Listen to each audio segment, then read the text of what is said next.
विकासशील इंसान पार्टी यानी कि मुकेश सहनी के पार्टी के तमाम तीनों विधायक ने आज बीजेपी का दामन थाम लिया और बीजेपी का दामन थामते हुए मुकेश सहनी को जमकर खरी खोटी सुनाई है। यूं कहें कि दिल खोल करके मुकेश सहनी को खरी खोटी सुनाया है और गुस्से में दिख रहे थे तमाम विधायक और कहते नजर आ रहे थे, मुकेश सहनी जी भूल गए थे आप, हम तमाम विधायक पहले भी बीजेपी के ही थे और आज भी बीजेपी के हैं, बस औपचारिक ऐलान हो रहा है। क्या कुछ कह रहे हैं तमाम विधायक जिन्होंने विकासशील इंसान पार्टी का दामन छोड़ आज बीजेपी का दामन थाम लिया है, जरा आप वो सुनिए। सबसे पहले तो मैं यहाँ पे बैठे सभी बड़े बुजुर्ग नेतागण, मंत्रीगण और जितने मीडिया पर्सन सभी का अभिनंदन करती हूँ, हार्दिक स्वागत करती हूँ। मैं आप ज़्यादा तो नहीं बोल सकती, बस आपको दो शब्द में समझाती हूँ कि मैं दिलो दिमाग से बीजेपी थी, मैं बचपन से बीजेपी थी। मैंने बचपन से ही अपने पिताजी को देखा, वो बीजेपी में थे। मेरी शादी हुई, जब मेरी शादी करके आई तो मेरे ससुर जी भी बीजेपी में थे, तो मेरा परवरिश हुआ वो बीजेपी में ही हुआ। इसलिए मेरा शुरू से ही मेरा दिल और दिमाग बीजेपी का था। मैं सबसे पहले तो यशस्वी प्रधानमंत्री जी के नेतृत्व में काम करना चाहती हूँ और उसके लिए मैं उनका जो लक्ष्य है सबका साथ सबका विकास, उसी पथ पे मैं चलना चाहती हूँ। अपने क्षेत्र में अपने मिट्टी से जुड़कर काम करना चाहती हूँ। इसके लिए मैं अपने प्रधानमंत्री जी को बहुत बहुत धन्यवाद दूंगी कि आज उन्होंने मुझे प्रोत्साहित किया कि मैं वापस उनके घर वापस लौटा हूँ। वैसे तो मैं बीजेपी की थी, लेकिन आज पूरी तरीके से प्रसन्नता हुई कि मैं वापस आई बीजेपी में लौट के। इसके लिए मैं अपना दिल से शुक्रिया अदा करना चाहती हूँ। बिहार प्रदेश भारतीय जनता पार्टी के कुशल संगठनकर्ता मानवर संजय जायसवाल जी, इस कार्यक्रम में उपस्थित बिहार के कुशल उप मुख्यमंत्री तारकेश्वर प्रसाद जी, श्रीमती रेणु जी, इस कार्यक्रम में उपस्थित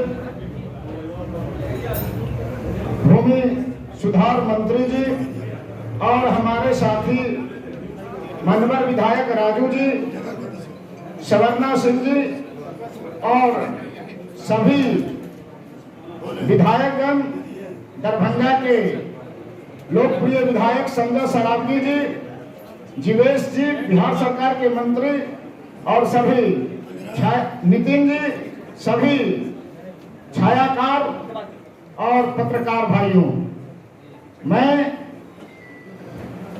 मानवर प्रदेश अध्यक्ष जी को बधाई देना चाहता हूं।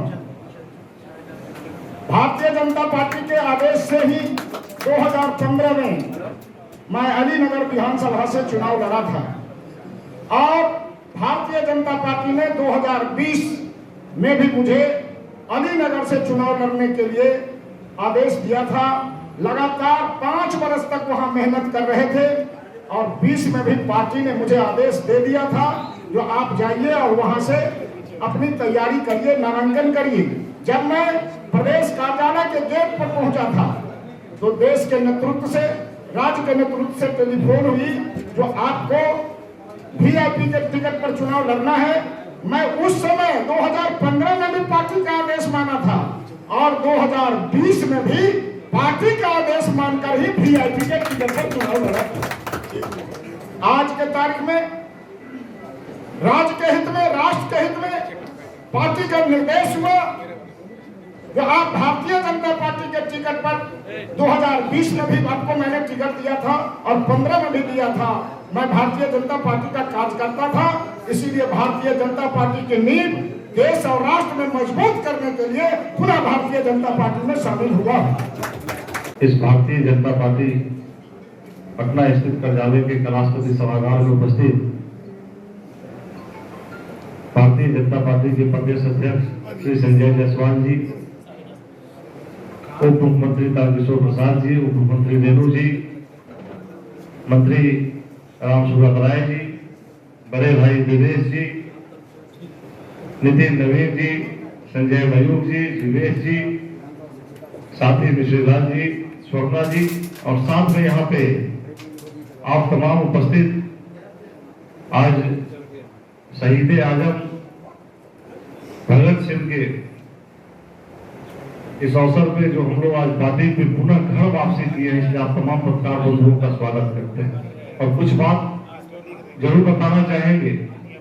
2005 से हम लोग, मैं 2005 से बिहार विधानसभा का सदस्य रहा एनडीए के रूप में। 2015 में भारतीय जनता पार्टी, 2015 नहीं बल्कि 2013 में ही कुछ ऐसी परिस्थितियां आई थी जिस परिस्थिति के कारण एनडीए गठबंधन से कोई दल अलग हुआ था, लेकिन हम लोगों की सोच शुरू से भारतीय जनता पार्टी की तरफ रही है।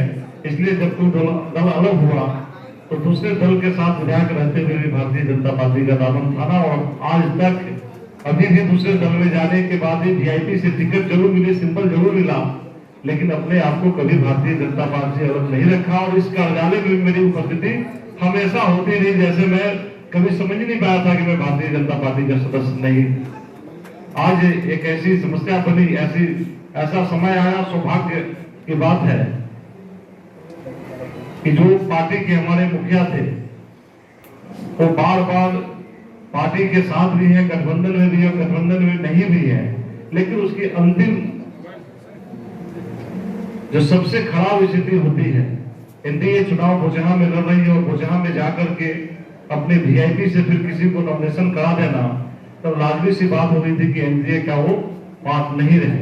और जब एनडीए के बात नहीं रहे, मतलब भारतीय जनता पार्टी के बात नहीं रहे, और हम लोग जो राजनीतिक कर रहे हैं, इस राजनीतिक में शुरू से ही बोलते आया हूँ कि हम लोग भारतीय जनता पार्टी के लिए समर्पित हैं और देश हित में, जनहित में, राज्य हित में इस पार्टी के साथ ही आगे रहना है। इसलिए हम लोगों ने आज निर्णय लिया, सामूहिक रूप से तीनों लोगों ने निर्णय लिया और निर्णय लेकर के अपने निर्णय को अध्यक्ष जी को अवगत कराया। तो आपने सुना, तमाम विधायकों को साफ तौर पर कहते नजर आ रहे हैं। कोई विधायक यह कह रहा है कि बचपन से लेकर अब तक बीजेपी के ही विचारधाराओं को मानते आए हैं। यहां तक कि राजू कुमार सिंह जो लगातार मुकेश सहनी को लेकर बगावत करते रहे हैं और बीजेपी को अपना विचारधारा और आइडियल मानते रहे हैं, उन्होंने कहा है कि पहले भी बीजेपी को मानते थे और आज भी बीजेपी के ही विचारधाराओं को मानते हैं, आगे भी मानेंगे। मुकेश सहनी भूल चुके थे कि हम तमाम विधायक पहले भी बीजेपी के ही कार्यकर्ता थे और आज भी। खैर, लाइव सिटीज के साथ बने रहें। आपका बहुत बहुत शुक्रिया।